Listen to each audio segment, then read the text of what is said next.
Welcome to the Banker Lamp. Please enjoy the video.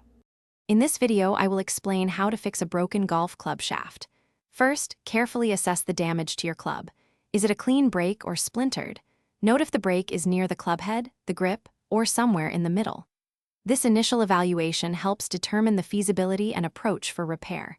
Consider the club's overall value and sentimental importance before proceeding with any repair work. A thorough assessment saves time and ensures a successful outcome. Before starting, gather all your essential tools and materials.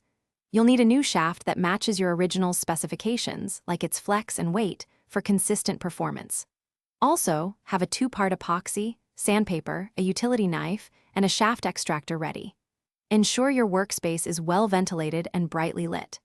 Having everything prepared beforehand makes the repair process much smoother and more efficient, ensuring a professional finish for your golf club. Now, let's get to the repair.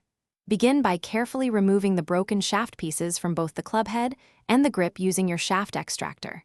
Next, thoroughly clean the club's hosel, removing any old epoxy or debris with sandpaper to ensure a strong bond.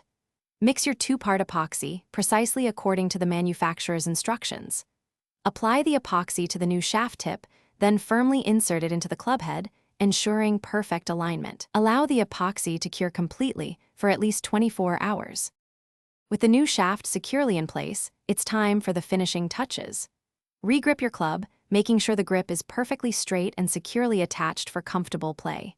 Take a moment to check the club's balance and swing weight. It should feel natural in your hands. Finally, perform a few light practice swings to confirm the repair is solid and the club performs as expected.